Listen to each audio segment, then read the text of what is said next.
This week's Parsha is Parsha's Tetzave, and we're going to not really deal with the Parsha per se, as you'll see in a minute why, but we'll deal with a very fundamental question about this Parsha of Tetzave. Tetzave is unique of all the Parshios from the beginning of Sefer Shemos.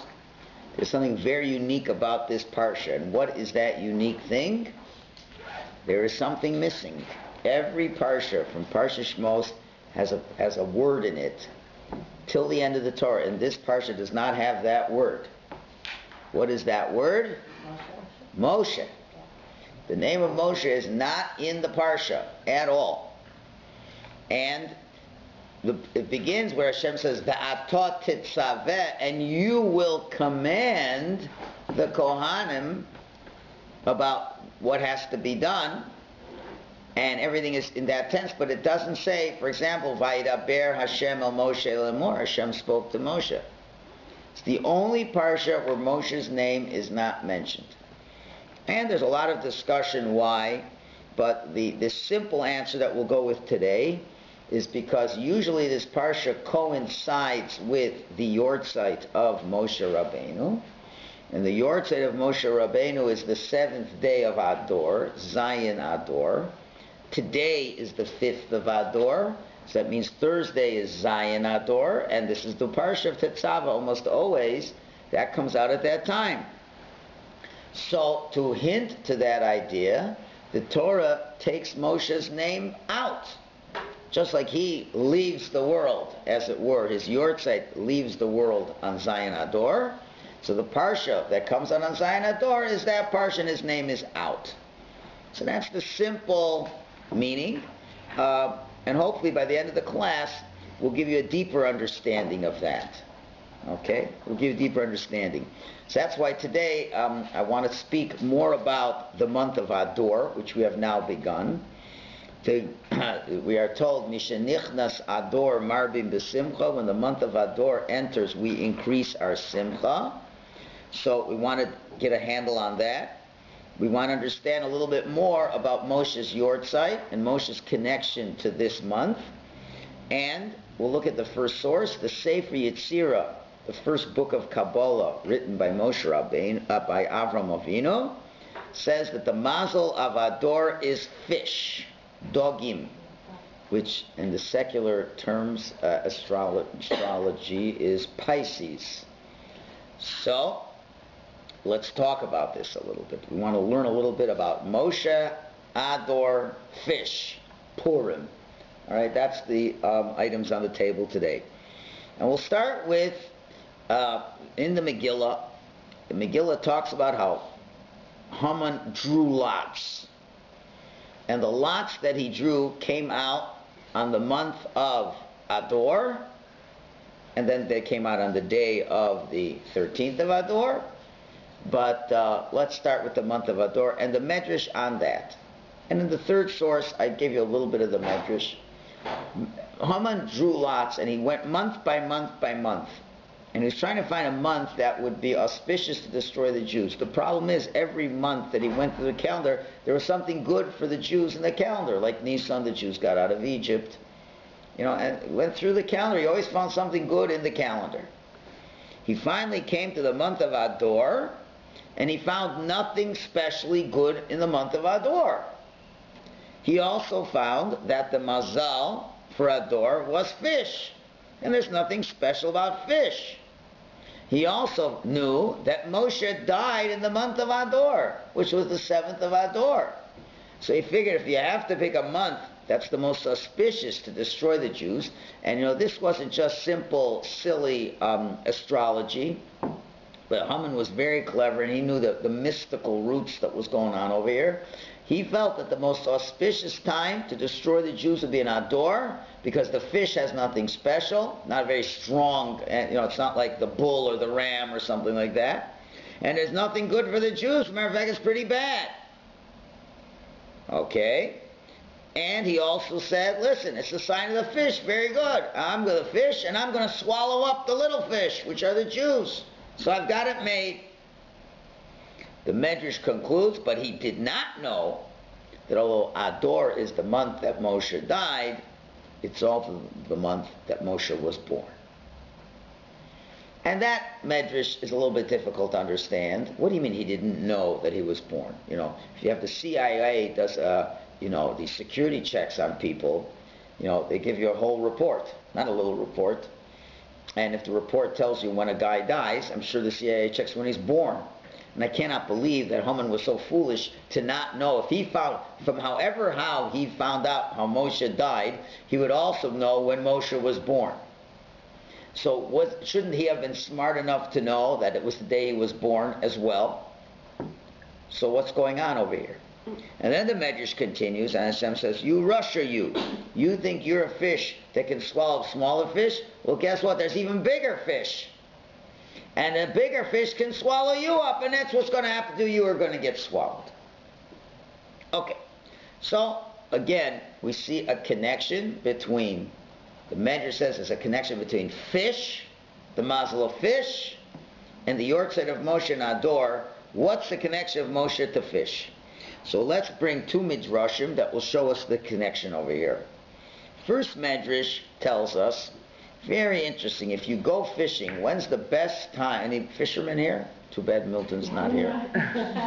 Any fishermen? The best time to fish is when it's raining. It's when it's raining. Because when it rains, the fish go to the top of the surface and try to drink some of the drops of the rain. It's an incredible phenomenon. The fish, you figure, has all the water it can have. It's got more than it needs. And so when it rains, they come up to the top to get a little more rain. That's the time to catch your fish. Well, it's a medrash. The medrash says this. And what does that have to do with anything? So he says, just like the fish who lives in the water. But if one new drop comes, they reach because they have such a great thirst for fresh water. So to the Jew who grows in the water of Torah, a Jew lives a life surrounded by Torah. But when a Jew hears something new in Torah, they jump with thirst as if they never heard Torah in their life before. That's what the Medrash says. So that's what we're supposed to learn from going fishing, is what to learn from going fishing, or at least watching the fish. Medrash number 1. Medrash number 2, that's a Gemara, famous story, with Paphos ben Yehuda and Rabbi Akiva. When the Romans decreed that the Jews could not learn Torah in public, couldn't learn Torah, period, Rabbi Akiva was teaching Torah publicly to all the Jews. And Paphos ben Yehuda was criticizing Rabbi Akiva. He said, what are you doing? We're going to all get killed. And Rabbi Akiva gave him the analogy of these fish that were swimming along the river, and the fishermen were trying to catch them. And there was a clever fox, and the fox goes over to the edge of the river, and he says to the fish, here, listen, fishies, why don't you come out onto dry land, and I'll protect you, and you won't get killed by the fishermen. So the fish say, are you the most clever of all animals? That's pretty foolish. When we're in the water, yes, there's a great risk that the fishermen will catch us, but we're still alive. But once we go out of the water, we will surely die. So too, Rabbi Akiva said that the Jew is like a fish, that without water, we do not survive, and the Torah is compared to water. If we stop learning Torah, we spiritually die. And therefore, and that's what we see. You see this all the time. A Jew, what's the first symptom, or the first step of spiritual death of the Jew? What is the beginning of a Jew who eventually assimilates out? Is when they leave the oceans of Torah and mitzvahs, the person spiritually dies, and will, even though they look like they're alive, but they will eventually assimilate out. Without Torah, Torah means learning Torah, following Torah, doing the mitzvahs. The Torah says all those things. A Jew without Torah is like a fish out of water. So therefore, that's why I named this class, a Jew needs to be swimming in their Judaism. Okay? Not just a little bit of water. You got to be swimming in your Judaism. So we see, through Moshe, let's see now, Moshe was the one who gave the Jewish people the Torah, and now, so just like that, Torah is water, so that's the connection of fish to Moshe.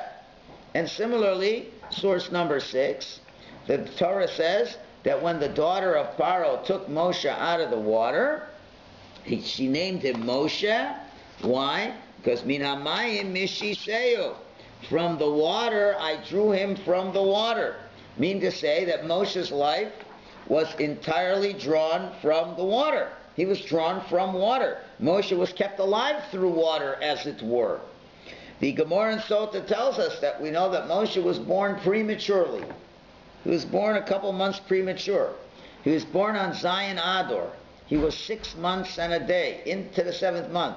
They could only hide him for 3 months when his sister put him in the water. Now, you calculate 3 months from the 7th of Ador, Nisan, Iyar, Sivan is the 6th day of Sivan, which is what? Years later would be the day the Jews got the Torah at Sinai. SHMOT. Is Shavuot. So he was born on the 7th of Ador, prematurely. He was hidden for 3 months, was placed in the water, and it's that water that saved his life, which is the holiday of receiving of the Torah down the line. And that's what the prophet Malachi says, Zichro Torah Moshe Avdi, remember the Torah of my servant Moshe. So just like Moshe's life came from the water, so too he gives us the Torah that's compared to water, which is that life. And now we understand why he was born in the month of Ador, and the mazel of fish is Ador. All right. So now we have to take to the next point now. And the next piece primarily is a piece from the Mezritcher Magid that was expanded upon by the past Lubavitcher Rebbe. So this is what a lot of what we're going to talk about is based on this. And this is something we mentioned in one of the Shabbos classes, but certain ideas we just keep coming back to and back to. It says in the Megillah, when finally all the miracles happened and the Jews survived, it says, Kimu v'kiblu. The Jewish people, Kimu, they fulfilled, v'kiblu, they accepted. Now that's pretty hard to fulfill and then accept. You really have to accept and then fulfill. So the answer, Gemara says, Kimu v'kiblu hadar v'kiblu b'mei Achashverosh. They once again accepted in the days of Achashverosh. And this is explained, we have a little bit in the Gemara number 7. We know that it says at the giving of the Torah at Sinai, the Jews stood by the foothills of the mountains. And the rabbis learned from that Hashem took the mountain over their head and said to the Jewish people, if you accept the Torah, fine. If not, you will be destroyed over here. So they kind of were forced to accept the Torah. So the writers in the Megillah said, even though we were forced to accept the Torah then, now we willingly accepted the Torah. That's what happened after the Purim story happened. We willingly accepted the Torah. So what does that mean? And all the commentaries discuss this. What's going on? Because there was another question, as we've discussed in the past. Why did God have to put the mountain over their heads? Why did they have to put the mountain over their heads? A few days before, when God says, do you want the Torah? They said, Nasa v'nisha, we'll do and we will listen. They already said they're going to take it. So what happened a few days later that Hashem had to force them? So the Tosfos commentary gives the following answer, and it needs a bit of elaboration. Tosfos says that when God said, do you want the Torah, the Jewish people were understanding that to being the written Torah. The written Torah, what it says in the Chumash. And they were happy to take that. But then, when it came to the giving of the Torah at Sinai, Hashem said, but it's another part to my Torah. That's what we call the Torah Sheba'al Peh, the oral law. And that includes volumes and volumes of Talmud, like the whole Schottenstein Art Scroll, Plump, the whole Shulchan Aruch, all those books on the library there, and more. It's not one book, a 5-volume book, that's got, 6,000 verses. Okay, it's one long book. No, that's just the beginning. That's the drop in the bucket. There's a whole ocean. There's an ocean of Talmud that this Torah incorporates as well. The Torah says, keep Shabbos. Okay, I'll keep Shabbos. You don't want me to work? Okay, I won't work. I can accept that. Fine. But you know what that means? Here's a whole tractate of Shabbos, 100+ pages. There's 39 prohibited activities. You can't do this, you can't do that, you can't do a million things. and there's all kinds of other things you've got to do. There's all kinds of prayers you got to do. There's all the expanded version of the small version. He says, what? All that? I didn't ask for that. Forget it. We don't want that. The God said, I'm sorry, it's a package deal. It's not good enough to have just what it says in the Torah. You've got to go much deeper than what is said in the Torah. It's a much more encompassing lifestyle. To which the Jews said, we're not interested in that. To which God says, if you're not interested in that, you might as well die right now. So they were forced. You want to take it. It went with the deal. Sometimes you do deals you don't want to do the deal, but you got it. There's parts you want, and you got to take parts you don't want with the deal. Any part you don't want, you really never get too excited about. And that was the problem. The Jews were happy to take the Torah, Bichsav, the written law. The oral law they weren't that excited about. Only after the Megillah story did the Jews now say, we're even excited about the oral law. And it's at that point in Jewish history the oral law really begins to take off in incredible ways beyond what it was beforehand. So what comes out, and here is the critical difference between the written law and the oral law. And we've said this many times in the last few weeks, because the truth of the matter is, even a non-Jew can have some access to the written law, because the Torah was translated into 70 languages even when the Jews entered the land of Canaan. So God gave the non-Jews access to the written law, but he never gave the non-Jews access to the oral law. So what's the difference? Well, the written law, the written law is a contract, it's a deal, but the oral law involves every aspect of your entire being, your entire life, which is a whole different thing. And as we've explained in past classes, just like you have an engagement and a marriage, right? Engagement is one thing, marriage is another. Erusin, a woman takes an erusin from a husband, she's not allowed to marry anybody else. She has certain laws, but she doesn't have to have her whole life surrounded by the husband. She's still living in her father's house. But once you go under the chuppah, you have to live with your husband. It's a different ballgame. You have to be with him every minute of your life. So the Jewish people said, listen, the written law alone, it's a nice arrangement. It's a nice, there's a marriage, but we don't have to be living together with each other. There's not so much detail. The oral law takes what's in the written law and expands it to such a point it becomes an all-encompassing, surrounding lifestyle. And that the Jews did not want. Or to put it in our watery terms, the written law, you don't have to know how to swim to take on the written law.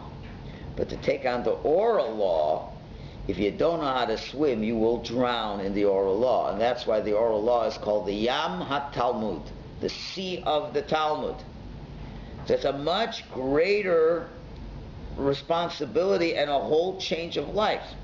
People get overwhelmed by the oral law. A Baal Tshuva says, okay, I'll keep Shabbos. And they figure, I keep Shabbos, I won't go to work. Finished. I'll go to Shul. But I'll turn the lights on. I'll be at home with the family, and I'll turn the oven on and the lights on and this and that. But I'm not working. So that I can handle. That's not a big deal. That's the mindset of the non-Orthodox. If you're, listen, all God really wants us is to keep the Shabbos. And God says, no, that's not what I want. I want an all-encompassing, intimate relationship with you. And it means every moment of your life is not, we're going to say, dictated by my law, but is always intimate with me. And that's the problem. A secular person looks at the Torah Sheba'al Peh, the oral law, and they say, where do the rabbis get this from? Judaism was a lot easier, it wasn't for the rabbis. And that's not the truth. The rabbis are just expounding that which really is, in essence, what the Torah is all about. Then I ask a guy, you want to get married? Yeah, I want to get married. What do you got to get married? Well, you got to support your wife. You got to support the family, make a house, roof, clothing, shelter, this, that. He says, that's okay. That's all right. I can get married. And then comes that's the written law. Then comes the oral law. The oral law means you got to talk to her. Got to listen to her. Got to empathize with her. She's going to tell you how her day went. And she's going to go on with this and everything else. And you have to be very attentive, and you have to be empathetic, and all these things. You have to remember her birthday. You have to remember the anniversary. You have to help her when she's not feeling so well. Hold on, I didn't ask for that. I wanted just to get married. I didn't want the whole 9 yards. It means, and if you want to go somewhere, you got to tell her where you're going. And if she doesn't like it, you can't go. And if her parents come, you have to be with the parents and go with her and the parents where they want to go. Wait, I just wanted to get married. I didn't want to change my life. That's what marriage is. Okay. So that's the same thing over here. The Jewish people, their view of Judaism was, okay, there'll be some laws. We'll keep some laws. Very nice. It's going to be very nice. We'll have a very nice ethnic community where we do certain things.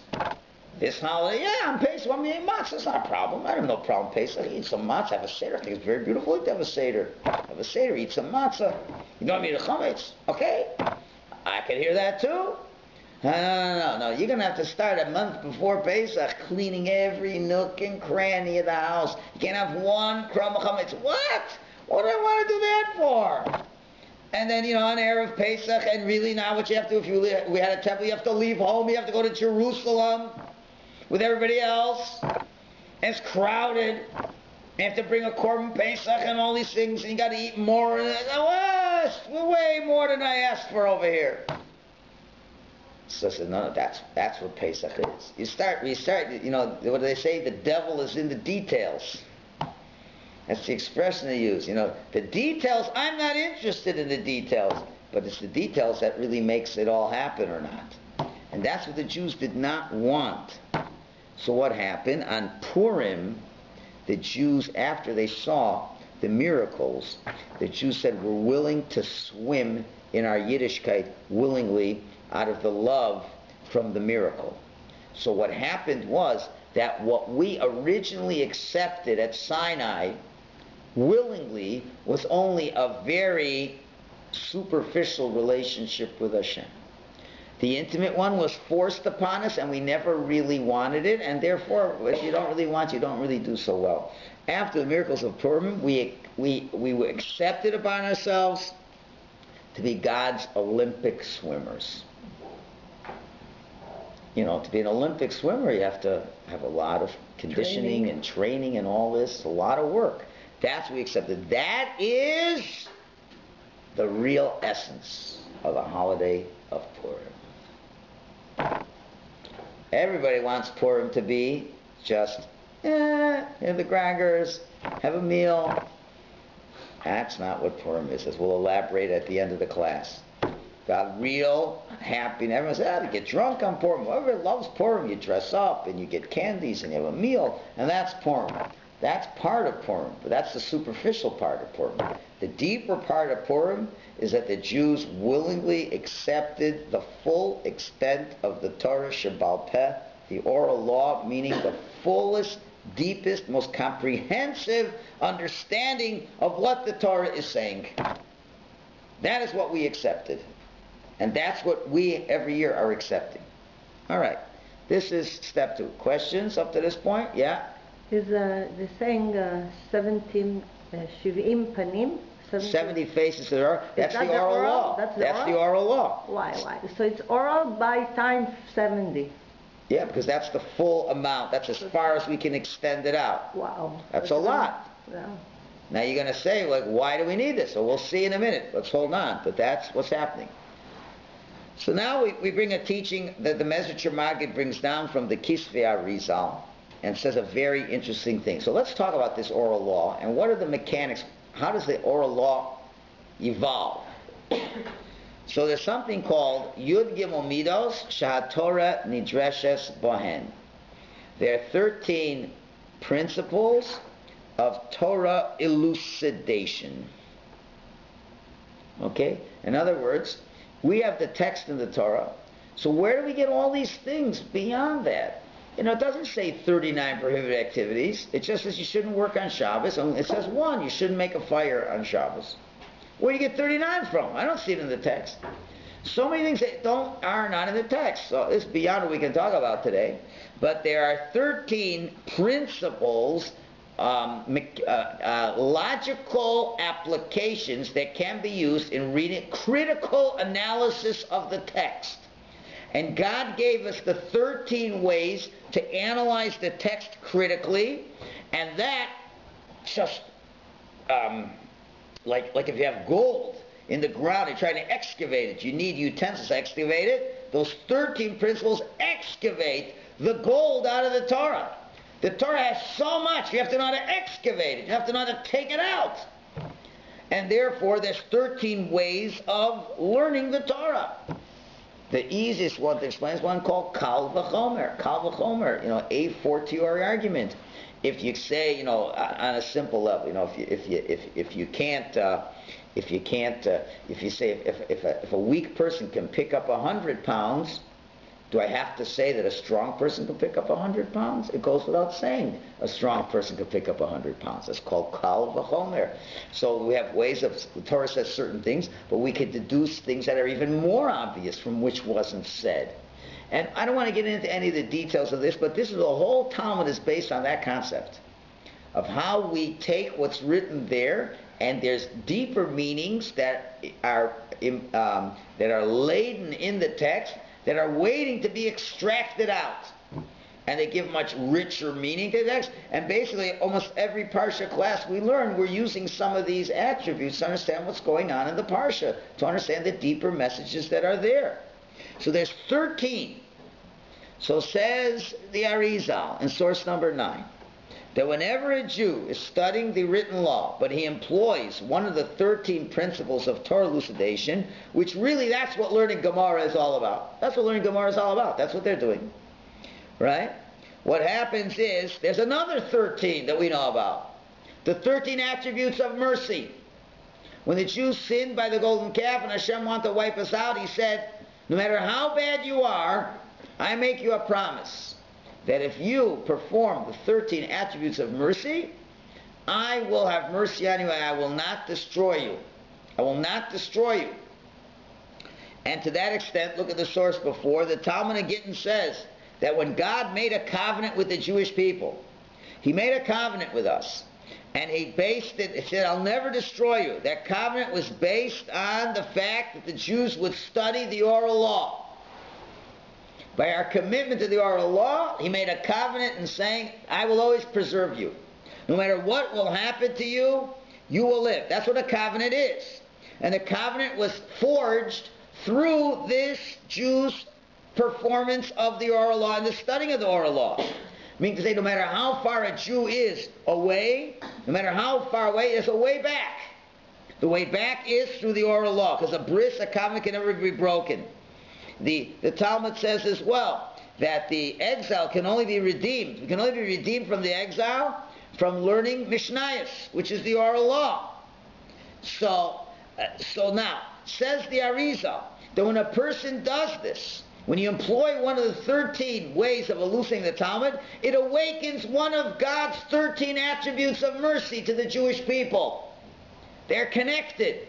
Remember, it's all connected. We got the Torah at Sinai. God said, I want you to keep the oral law. Well, they kind of messed up with the golden calf, and right afterwards, it's all at Sinai. Hashem gives us the 13 attributes of mercy. So 13 attributes of mercy surround Sinai. And Sinai really was, you got to accept the oral law. That means the 13 interpretations. So whenever a Jew is learning Talmud, which is by definition using one of the 13, even if you don't realize you're using one of the 13, it awakens one of the 13 attributes. So we don't want to get into which one parallels which one, but let's say Kal V'chomer, which is one of the 13 attributes, it matches the name of Hashem. Hashem Kel Rachum V'chanim. Kel is mercy, a type of chesed of rachamim that comes from there.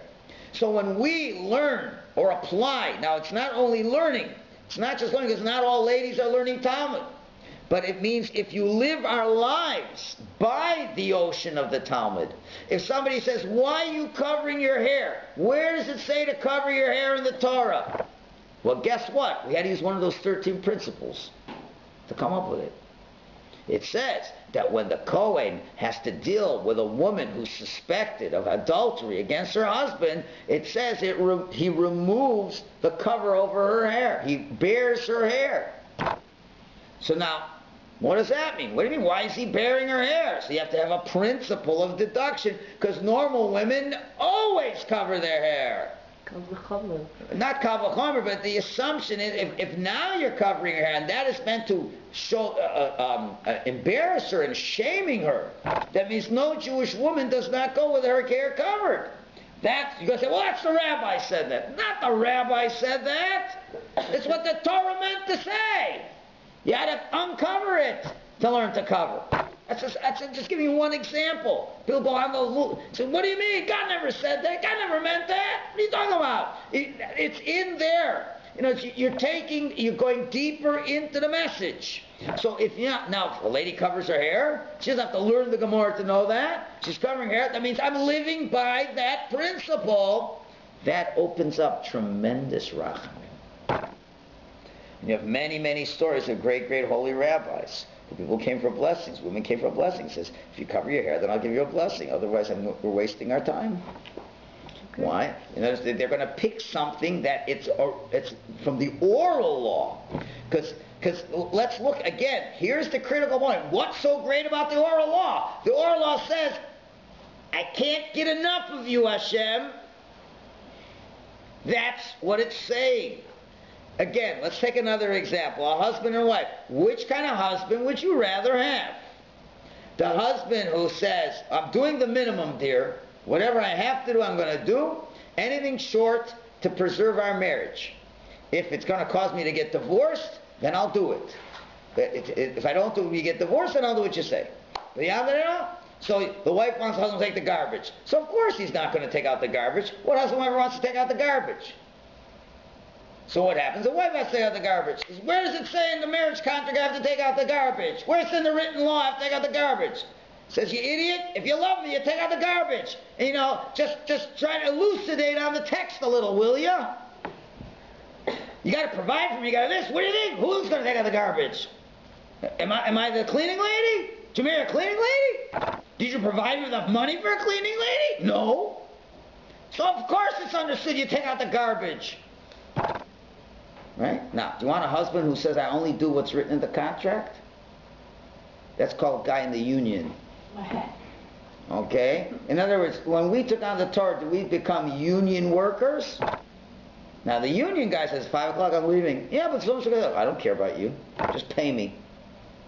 Then you got the guy who owns the business, and his son, who's going to inherit the business. He says, you know what? The workers all left. Dad, me and you, we got to stay another 4 hours and get this shipment done, or we're not going to make any money. Where does it say I have to do this? You want to make a living? You want to have parnasa? You want the business to succeed? That's what you do. There is beyond what's written in the text. There's a love. When there's a love, you don't just say what's written. You say, what else? A good marriage, and I know women, you're dying to have such a husband. The husband's saying, what could I do more to make you happy? You'd think you died and went to heaven.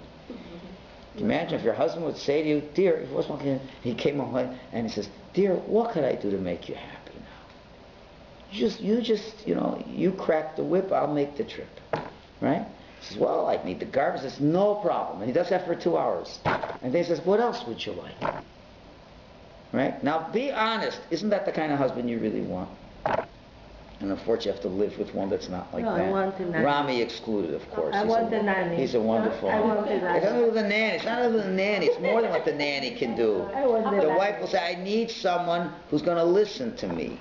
I want you to listen to my Narishkeiten for an hour and a half now, because I'm sad, and I want you to make me glad. So, well, I got some other things I'd like to do too. Okay, if I have to do it, I have to do it. Okay, that's not what you want. You want someone who's looking for opportunities to do more. That's when there's real love. And I would say most marriages, on both ends, you don't have that. On both ends, you don't really have that. Everyone's just doing, well, let's do the contract, let's do the contract. So Shem is trying to teach us, you got the contract, but there's so much more, so much deeper, there's so much more that can make the things more fresh. So that is what has to happen. And that's why they even say, I don't want to make a big deal about this, if you notice, if you have, very sage rabbis with very long beards, if you ever look when they're learning Talmud, they're going like this. They're always pulling at their beards. That must be a sick habit that they have to pulling at their beards. Well, really, it's based on a very, very deep Kabbalistic teaching. The Zohar says that the beard has 13 roots to the face of the Jew, and that beard is part of the Tselem Elokim, is part of the image of Hashem, of the male component of the image of Hashem, and that's manifested in the 13 roots of the beard. And therefore, when you pull at the beard, it's like Hashem, you're asking Him to help you, give you one of those 13 principles of elucidation that you should be able to understand the Torah. So that's why they're pulling at it. In other words, they're pulling at it, and I'm trying to pull out. I don't understand this Gemara, man. It's so hard. I don't understand what's going on. There's some logic that's evading me. Hashem, I need you to put into my mind the little piece of information that will make it all understood. So you're trying to pull down, because that's the whole mystical relation. That's why, Hasidim don't shave. If you don't have a beard, it's hard to pull it. It's hard to pull it. Again, I'm not saying according to halacha. According to halacha, there are halachically permitted ways, but from a Kabbalistic point of view, the beard is very special. Anyway, don't get lost into that. But that comes true. So now so now you understand what's happening now in Purim. The whole celebration of Purim is we became the dream spouse of Hashem. That's the holiday. That's what to celebrate. That I am the best spouse that I could be. I'm not looking for shortcuts. And learning the Talmud is very hard. That's why you'll find for men, many of them, you become about tshuva, and then they don't want to learn the Talmud because the Talmud's hard. I don't want to learn Talmud. It's hard, and I'm afraid what I'm going to find out. Right? Or you don't want to learn halacha. I mean, it's all part of it. They don't want to learn more. I got enough. You're going to see it's a big problem. Now, let's come back to the Medrash. Now you're beginning to understand what I mean. So Haman thought he was going to swallow up the Jews, like the fish. But Hashem says, that fish can also get swallowed up by other fishes. Ain't going to get swallowed up by the Jews. Now look at this. It's beautiful. The Gemara in Sanhedrin says, and that's source number 11, believe it or not, there were grandchildren of Haman who were learning Torah in Bnei Brak. They were scholars who were learning Torah in Bnei Brak. Okay, descendants of Haman. So what do you see? Haman, what did he want to do? He wanted to swallow the Jewish people. What does it mean to swallow? To take them all in. In other words, they were Jews. What do you want to do? He wanted to take all those Jews and bring them to the other side, to the side of evil. Go to the party, start to assimilate, take all your powerful Jewish soulful qualities, and let's enslave it to the will of Haman and Achashverosh. But what happened? So he felt that's what he meant, to swallow up the Jews, to take a nice, good Jewish boy and let him be dedicated to things that are not of Jewish value. So what happened at the end of the day? Haman got swallowed up. He got swallowed up, and his kids became religious Jews. Okay? So you hear, so Haman was hung, and we sucked out of him what he had. He had potentials, and we sucked that out, and his descendants became Jewish leaders. So it's the exact opposite. He got swallowed up. They say that the joke that, Adolf Hitler in the 1920s, he was speaking at all different Bavarian halls, and every speech was the same. All our problems are the Jews, and the Jews are this, and the Jews are that. We're going to destroy the Jews, we're going to kill the Jews, is that. And after every speech, people would clap. So one particular place, everybody clapped, and when everybody finished, there was this one visibly Orthodox Jew, Hasidic Jew in the back, and he kept clapping without stopping. And Hitler sees this Jew is clapping without stopping. He says, "What's with you, Jew? Are you crazy? Don't you believe what I'm going to say? I say I'm going to kill you guys. What are you clapping for?" He says, "Listen, we've heard this before. There was a very wicked man named Paro, and he said he was going to kill the Jews. And you know what? At the end of the day, we got an 8-day holiday called Pesach. And there was another terrible man named Haman. He wanted to kill us, and we got a beautiful day called Purim. You're worse than all these guys combined. And when you go down, we're going to have the biggest holiday of all." It's a joke, but it's true. That from all the terrible ones who tried to swallow us up, we swallowed them up. And think about this. If it wasn't for the fact that Haman did what he did, the Jews would never have realized the danger they were in. They were slowly assimilating away. Only when Paro decided he wanted to destroy the Jews, that woke the Jews up to reevaluate their commitment to Hashem. Then they reevaluate their connection to Hashem, and they realize that we have to look at Torah from a much different level. And we have to realize that we will really connect to Hashem if we really take the oral law seriously to make a total commitment to Hashem. This was all thanks to Mr. Haman. And now we have this amazing party, and therefore Haman, guess what? Even your children are going to be teaching Torah in Bnei Brak. That's how far what happened. So therefore Ador, if we look at the month of Ador that we are in, it has a special segula, a special charm. That what? To return to Hashem through the study of the oral law. That's what the month of Ador is all about. And the Maggid of Mezrich brings a nice little hint. The word for fish is dogim. Now if you write the word dogim, Dalid, Gimel, Yud, Mem, right? Dalid, Gimel, Yud, Mem. Look at the two middle letters. Gimel, Yud, Gimel is 13. 13. Dalid Mem means, Mem Dalid in Aramaic stands for Mechilin Derachamim, which means attributes of mercy. Yeah, that's the Dalid Mem. Mem Dalid, Midat Derachamim. So what do you have? The 13 attributes of mercy comes out on this month of Ador, which is hidden in the words fish. So now it comes out. What did the Jews begin to really realize? The Jew began to realize that they can't live without the oral law. As we say, Kiheim Chayenu V'Rach Yameinu, this is our life. You know, and when you finish a tractate in the Talmud, there's a number of beautiful verses we read.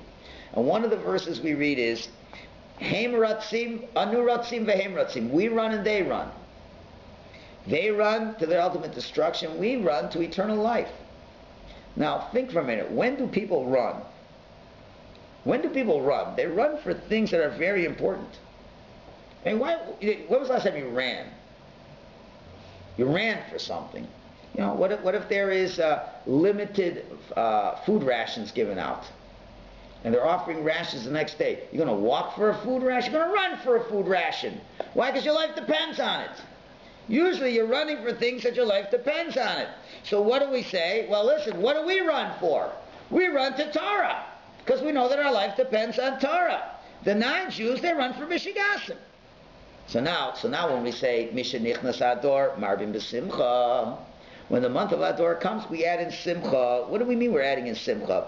The biggest Simcha of Ador really is only going to be for people who love the Torah.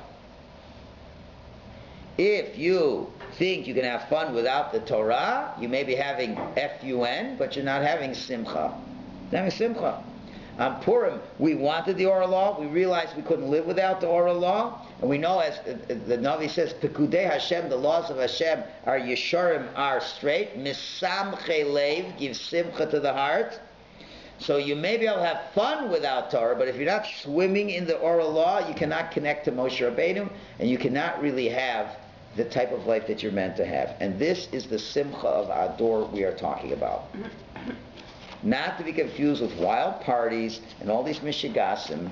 It's the simcha of knowing that we have finally understood what our relationship with Hashem is meant to be. Which really means it's a whole different focus on life.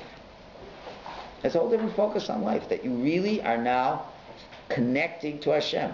And that's even hidden in the words. Mishenichnas Ador. Ador. What does Ador mean? Ador. What does it mean? What does Ador mean? What's the root of Ador? Do. What? The root, the Hebrew word. Dor. Dor. What's dor? Generation. Like dira. It's a verb. Dira. To dwell. To dwell. And it's Aleph Dor. What's Aleph? Aleph stands for Anochi. I'm Hashem. Hashem. So Ador is Hashem dwelling. Mishenichnas Ador, when Hashem is dwelling with you, then Marbim B'Simcha. But when is Hashem dwelling with you? Not if you're just learning the written law, because you're not that involved. The written law, you don't have to be so close to Hashem to have the written law. You don't have to have Hashem dwelling in your life. To keep the written law, it's a very far removed relationship. The only real simcha comes is when you're connecting to Hashem. And the only way you can really connect to Hashem is through the application and the study of the oral law, because that takes you way beyond what's meant to be done. It's not a minimalistic way of the relationship, but it's getting the most out of the relationship.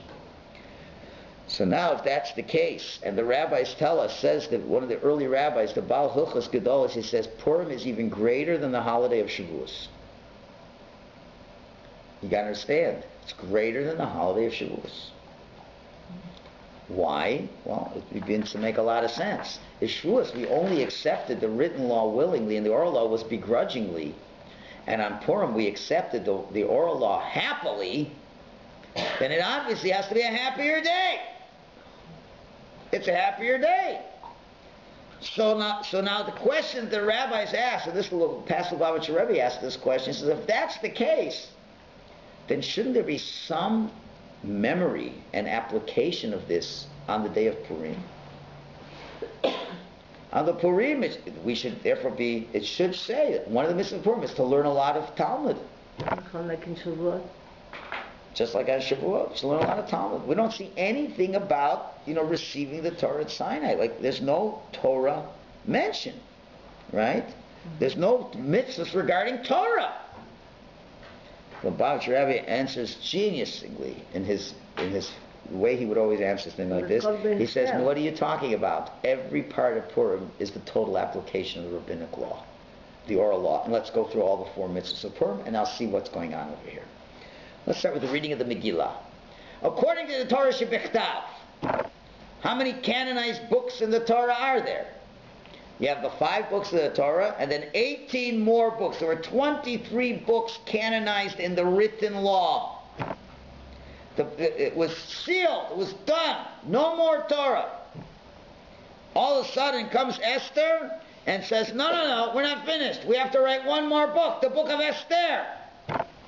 And the Talmud goes into great detail. It wasn't so simple. It was a whole big debate with the rabbis. And the rabbis had to use one of the 13 principles of how to read the Torah. It's too complicated for me to get in right now. But when it talks about the wars with Amalek, and we have to remember it, they were able to deduce from the text that there's one more memory we have to have, and that is going to be through the reading of the Megillah.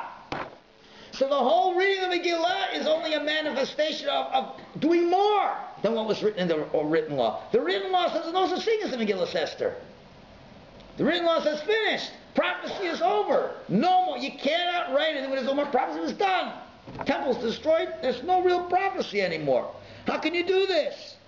And she had to find proofs from the Torah through the oral law to prove we still have to write a Megillah. So that's the biggest proof. And more than that, we know that Hallel is a biblically sanctioned thing to do, to sing praises of God. So what happens? So one of the reasons we ask the question, why don't we say Hallel on Purim? The answer is the Megillah is the Hallel. The greatest praise of God is to read the Megillah. So these are all rabbinically done things that going beyond what the Torah tells you to do. That is the real application. Let's look at Mishloach Manot. What does the Torah say? What does the Torah say have to do with other Jews? V'ahavta l'reacha kamocha. Love your neighbor like yourself. Right? So that's what the Bible says. On Purim, say that's not enough. It's not enough to love your Jew in your heart. You got to do something. You got to go beyond love. You got to give him something. The written law says you got to think about loving Jews. The oral law says not enough to think. You got to swim in the mitzvah. You got to do something for another Jew. To really pick him up, to actively do something, to give him mishloach manos to somebody who maybe you don't have the best relationship with, and not just to theoretically love him. You got to do things to make a difference over there. Even when you read the Megillah, it's not enough just to read the Megillah. You have to understand the Megillah. There's so many drashot on the Megillah more than anything else, so you swim in the Megillah. In other words, what's happening on Purim, it's not enough. The oral law, you don't got to swim in it. You do a little what you got to do, but it's not all-encompassing. Purim, every part of Purim is all-encompassing. Now we go to Matanos Levyanim, giving to the poor. What does the Torah say? The Torah says it's a mitzvah to give tzedakah. When you give tzedakah, whenever you want. I want to give tzedakah, okay, 10%. A poor man comes to me and says, I don't have time for you now. I'm sorry. Do you got any credentials? Do you got any piece of paper that says that you're a worthy tzedakah? No, I don't have. I'm sorry, I don't have to give you. That's according to the law. What do we know about on Purim? The halacha is, Kol haposhet yad, anyone who opens up his hand, notnim lo, you have to give him. This is more than the regular mitzvah of tzedakah. The regular tzedakah, somebody asks, you don't have to give him. You say, I don't know, let me check. Maybe you're not worthy for tzedakah. But on Purim, we're saying like this. We're saying, you know what? Tzedakah. Let's look at tzedakah. What's the biblical understanding of tzedakah? Tzedakah is you got to give a tenth. That's a law. It's a rule. Listen, taxes. No one's in love with the tax department, but you follow it. If you don't, you're going to get walloped. God says, you better give a tenth. Well, I don't want to. But you know, if I don't, God will make me sick, and I'll lose the money anyway, so what does it help? You can't fight City Hall. You can't fight God. God said, give a tenth. Okay, I give a tenth. Why? Because you got to. But if I don't have to, I won't give. On Purim, it says, anyone who asks, you have to give. You can't ask any questions. If there's no honey, you have to look for an honey. All year long, I don't know, poor person, poor Hashem, and nobody rang on the door, I don't have to give. Comes Purim, you gotta find somebody, run around, please, will you take some tzedakah from me? I will not fulfill the mitzvah, you don't take any, please, here, take. That's somebody swimming in the mitzvah of tzedakah. That's what Matanos Avim requires you to do. I can't live a second without giving to a Jew. And then finally we have the Purim meal. Right? Now, biblically, when do we have to have nice meals? Shabbos and Yom Tov. The Bible says you have to have a nice meal on Shabbos and Yom Tov, right? All of a sudden, what happens? We have a weekday. And God says, I want to have a big party then. Oh no, I'm on my diet, I'm sorry. I'm having a diet, I have to lose weight before my daughter's wedding. I can't have a meal on Purim. He says, what are you talking about? I said you have a meal. If you really love Hashem, you're going to have a meal with me any time of the week. No, a husband can say, the wife says, let's go out for dinner. He says, okay, when it's an anniversary, we'll go out for dinner. If it's your birthday, we'll go out for a dinner. He said, I want to go out for dinner today. Why? What's so special about it? What's so special about it? Me and you are married together. That's what's special. Let's go out for dinner. No, I'm tired. I want to. But if you really love your spouse, you know what, go out for dinner? Because I love you. It's a Wednesday. Let's go out for dinner. That's what Purim is saying. It's going to be a Thursday. Who goes out for dinner on Thursday night in Toronto? Good pieces, you want to make supper. But that's not going out for dinner. Right? So now you have to go out for dinner, a whole big party, mamish, a day before Shabbos. The women are cringing at this. Right? You got enough on your mind, you have to make Shabbos. And now Thursday night, well, think about this. Isn't that the day you're going to prepare for Shabbos? When's the last time you had a big dinner party Thursday night before Shabbos? For what? For nothing. The Bible doesn't say you have to do anything on that day. But if you love Hashem, you make a party anytime. And that's what Purim is. So really, what's happening is, you know what this is? Now we come back to the fish. The fish is swimming in the water. He's got more water than he can live with. But you know what? But if there's a new drop, who doesn't want to have a new drop of water? You don't let the water you have become old, boring, and stale. And you say, listen, I already know what water is already. What do I need a new drop for? A fish says every new drop, it's another drop. Do you understand how valuable water is? You can never have enough of life-giving drops of water. So the same thing with the Jew and Torah. He says, I got enough Torah. What are you talking about? There's no such thing as enough Torah. There's more Torah. Remember who the Torah is from. Remember what this extra Torah is doing. It's connecting you more and more to Hashem. So now on Purim, new drops of rain come in form of Torah, love of Jew, tzedakah, simcha Shabbos, all these things, new drops, new levels. And what's the sign that you love it? You do it with a tremendous joy. That's what Purim, a Jew is living exactly like the fish who's thirsting for more water. A whole year long, you try to maybe get away with the minimum. On Purim, you're bedavka doing the maximum. And that's why for sure the Gemara says, whoever works on Purim will see no siman bracha from anything that he works on Purim. No blessing will come up with your work from Purim. What do you mean? Make me another day of Shabbos? We're not saying you can't work on Shabbos. It's very interesting. Shabbos, you can't work. Finished. Gemara Megillah says, listen, if you work, we're not going to stone you. We're not going to say you're a sinner. But if you work, there'll be no blessing from the money that you make on Purim. Okay, I'm not talking if you work in the emergency in the hospital and there's nobody else to take over for you. I'm not talking about that. But if it's good old-fashioned making money, that's not the day. But what do you mean? It's not Shabbos. So what do you want from me? I can work. I have a lot of business to do. And I'm taking off tomorrow night anyway to Shabbos. I'm already taking off the weekend. It's a hug. Do you love Hashem? Do you love another drop of water? Then you go for more. It's never enough. So don't work on Purim either. Same idea.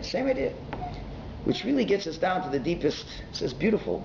Purim, a Jew is really the kind of Jew he's supposed to be.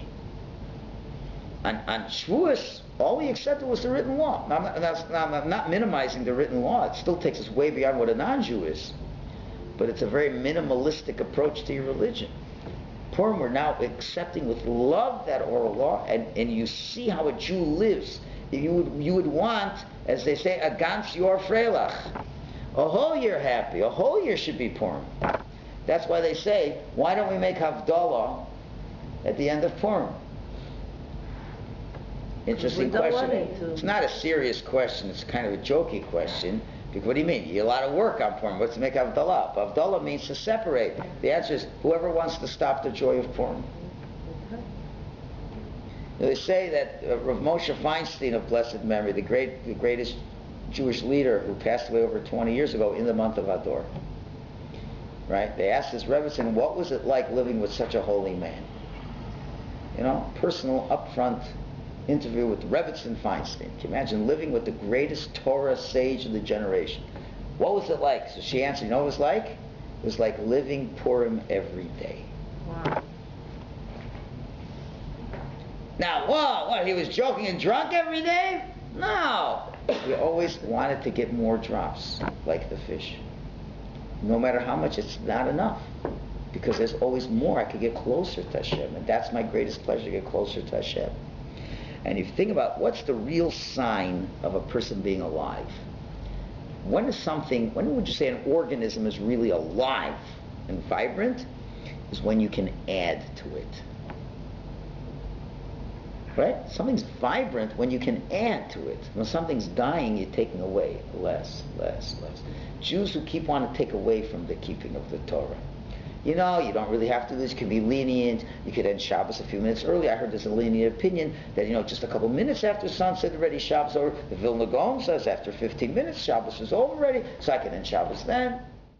A living thing grows and adds and adds. That's why, what's the blessing of the fish? When Yaakov blessed Ephraim and Manasseh, he should be v'yidgu larov, you should multiply like fish in the land. And that's where the whole idea of fertility comes from.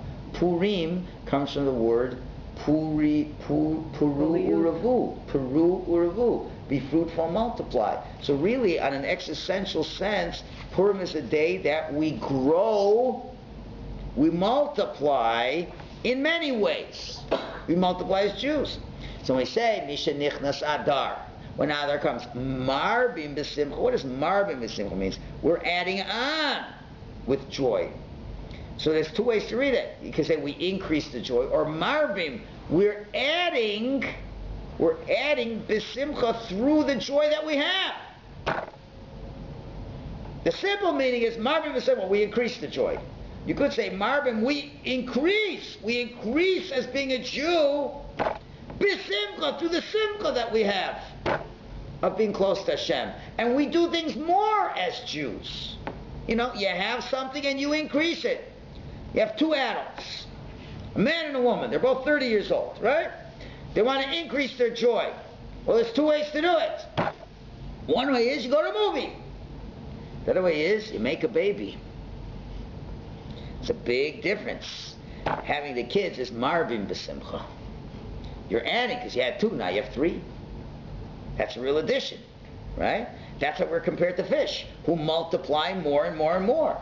The biggest simcha that you could ever have is to have more children. Right? And once you have that child, you can't live without it. Imagine, ladies, remember, before you had your first child, right? And you were pregnant, and you were vomiting, and you were getting varicose veins, and you're feeling nauseous, and this and that, right? And you don't even know who this kid is, right? And you say, what did I get involved in this for? This is crazy. I'm feeling lousy. I'm never going to have a kid again, right? All of a sudden, the second that baby comes out, you can't live without it. Can't stay from the baby, right? If the baby at 2 weeks has a little cough or a fever, come on! The mother's beside herself. What's going on? Something got inside that baby. All a year ago, you couldn't care less. Marbin B'Simcha means there's more and more. The more you have, you realize you can't live without it.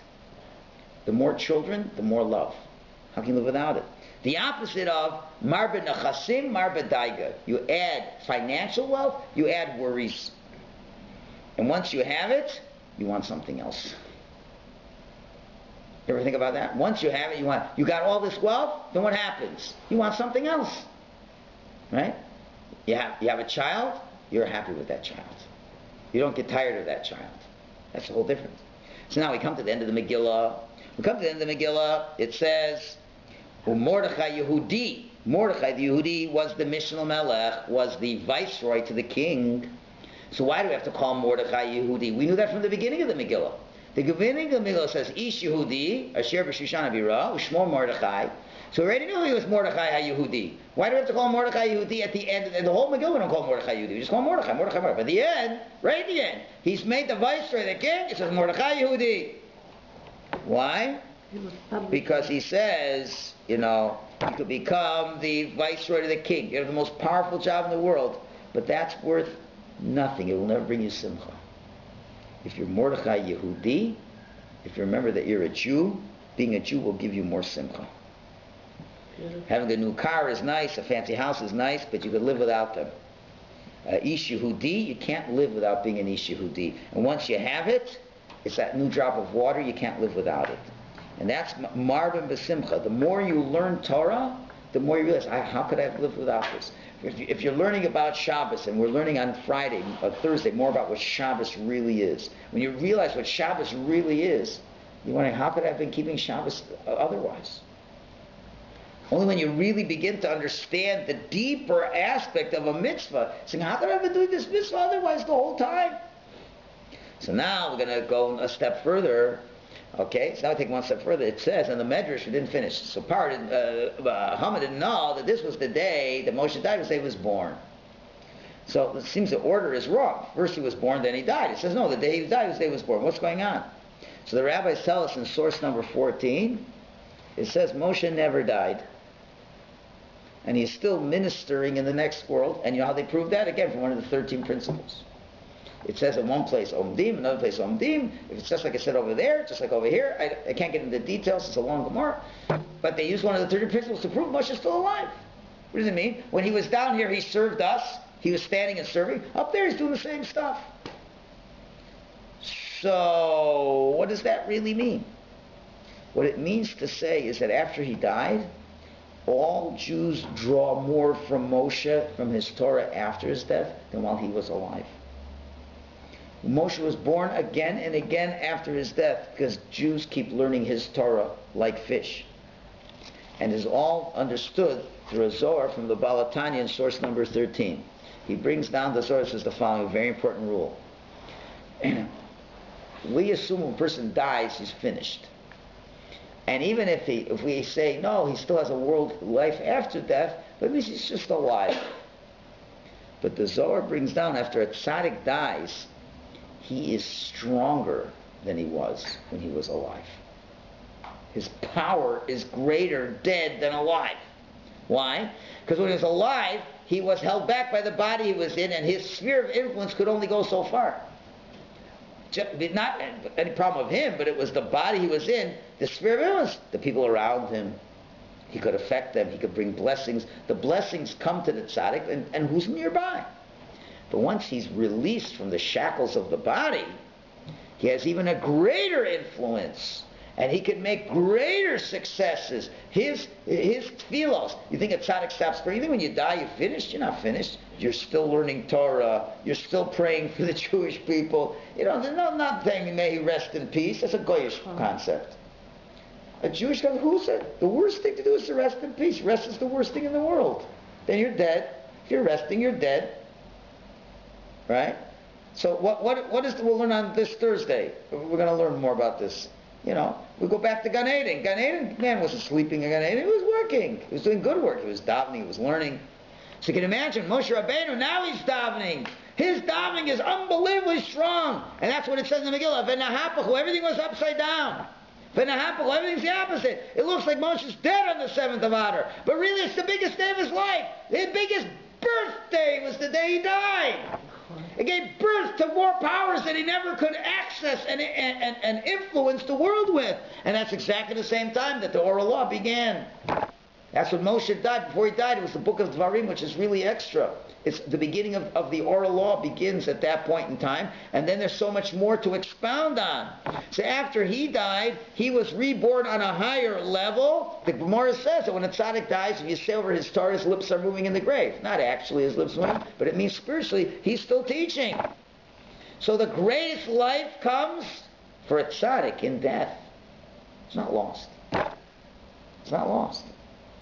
So that's what Homer didn't get. He said he knew when he was born on the 7th of Adar. He was born physically, he died, now he's finished. So you don't realize he was born on the 7th of Adar. When he died, he was born. And that you don't get. And that's the whole idea of spirituality never ends. And that's why when we take, usually on a yort site, you have a little schnapps and you make a l'chaim. We say l'chaim. Where does l'chaim come from? There's many different sources, different reasons, but one is very simple. We say l'chaim means to life, meaning even after you die, we're giving each other a bracha, you should still be alive. Even when you die at 120, you're going to be alive. Why? Because what will your kids remember about you after you die? Think about it. We will all die one day. Unless Mashiach comes first, we're guaranteed that we will die. But will it be dying or will it be l'chaim? Will it be a rebirth? So it depends what your kids were watching of you. If they always saw Abba watching television at home and always, running for gashmis and physical things, there ain't going to be a lot that Abba can teach the kids. But if they remember a father who was like a fish, and whenever there was a chance to learn more Torah, he would run thirsty to get another drop of Torah. And when it was a time to do a mitzvah, he would jump to do a mitzvah. And you live like a fish, you never die, mean to say that everything your kids will do comes from you forever. And then it's l'chaim. You don't die. You can't die because it's all being perpetuated in your life.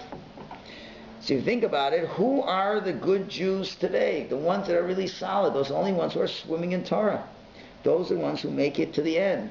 And the month of Adar has that special sigula, puravu, to give birth at many levels. People who can't have children, it's a very auspicious time to pray for them to have children, but much more. The deeper children is the ability to increase in one's Torah. Now, I just want to add one more point, and then we'll end with a story. This idea of adding, you see, adding is critical to feeling alive and growing. What's the problem when people reach midlife crisis? I've done everything I can do already. Been there, done that. What's left to do? I opened up a business. I was successful. I've made a nice parnasa. I raised a family. The family's grown up. We're empty nesters. There's nothing left. So now if you're looking at life like that, then if you're looking at life from a materialistic point of view, you say, I think I need a little fun. Then I give me shagas and change my life partner. If I have another partner, we'll start all over. It'll be like a fresh start. And I'll buy a racing car. You have these people who get to 56, all of a sudden they got to buy racing cars. They got to buy a boat, they got to buy an island, they got to buy this, buy that, because they figure that's going to make it fresh. It's going to be something new. But really, they're just going from one thing to the other. It's not happening. The Torah is so amazing. No matter how much you're going to learn Torah, you're never going to get bored. This is the big problem with Baal Tshuvas and FFBs. The same problem. I already know the story. That's the Torah Shebechsav. And even if you learn some of the Midrashim, there's no end to the drops of water that come out. The Torah itself, by definition, it's God's intellect. It's never ending. It's an infinite reservoir of fresh tasting water. No matter how much you know about Torah, no matter how much you know about being a Jew, there are layers that you haven't even begun to understand. When all of a sudden you get to an age where you're worthy to learn Kabbalah, then all of a sudden a whole layer of understanding of everything you did your whole life is totally understood in a fresh, brand new way. You don't have to leave the Torah. Within the Torah is a new way. That's what I'm saying about Shabbos. What do you know about Shabbos? Well, putting out perfect activities. So it's still, even within the oral law, you don't confine it. You can even take the oral law and make it a written law. Okay, now I know what the oral law says about it. Finished. No, the oral law is never ending. And Rabbi Akiva got to the point where he said, hey, there's little crowns on every letter in the Torah. Now Moshe saw those crowns, he never thought about them, or wasn't given the insight. Ricky said, every crown is something to teach. Mountains and mountains of Torah. Why is there a crown on that letter over there, this and that, and all these things? All of a sudden, his mind, with Hashem himself, just unearths all kinds of incredibly deep understandings of what's going on over here. That means the Torah, by definition, through the oral law, means it's an inexhaustive source of fresh water and a new way to look at it. Why do people need to get new clothes? You're bored with the clothes you have. What's wrong with the clothes you have? What's wrong? I always marvel at people who have closets filled with beautiful clothes that they don't wear because they're not in style. What's wrong with you? What's wrong with you? You know why? You've got nothing to get you excited about in life. If I have a nice brand new suit, I feel like $1 million. Why? What's wrong with the old suit? Because life is boring. You know why? That's a person guaranteed who's not learning Torah. Not learning Torah. You can learn the same Parsha every year, and there's so much more to learn. There's no way you can say I've learned everything. And not only just learning it, but it makes your life and self-awareness deeper. That's so much different. Now you understand. Now we come to Parsha's Tetzave. Moshe's name isn't written. So why? Because it's his yortzeit. So what do you think? You think, his name isn't written, that means it's a downer. It's the opposite. As long as Moshe's name is written, that means it's the physical Moshe who's alive. He's limited to what he can give us. In Parsha's Tetzave, is the week he died, it's not Moshe, it's Atah Tetzave. Atah, your essence now. Moshe, you will tell the Kohanim how to be Kohanim. Even after you die, you'll be able to tell them. So taking Moshe's name out isn't taking away from Moshe, it's taking away the shackles of Moshe. And even have Moshe on the highest levels comes out in this week's Parsha's Tetzave. It's all how you view the world in a different way. If you look at the world as a fresh world, then even a dead person learns more Torah. You understand how alive this Torah is? A dead person grows after he's dead. Can you imagine a living person, how they grow while they're alive? That's why we go to the tzaddikim. That's why we go to the tzaddik's grave, because he's not dead. He's there to give you more and more, and it's an unfiltered amount that he can give you. So much if you're ready to take all that. That's what people don't appreciate, what Hashem gave us in that Torah.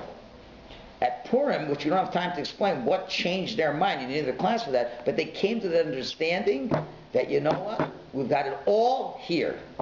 The problem with Jews is I need excitement. You know why you need excitement? Because you're ignorant. There's never a dull moment in Torah. People say, these parshas are boring parshas. There's no stories. No splitting a seat. These are not boring. If any word of Torah cannot by definition be boring. It's got infinite lessons to teach you about how to be a human being and to get excited about it, what you are about being a human being. Okay, we'll end up with a story with Rav Moshe Leib of Sasov. He was a great Hasidic Rebbe, and when he first got married, he got married into a wealthy family. And the father-in-law was a wealthy man. He was happy to support him to learn Torah day and night. Fine, went on for many, many years.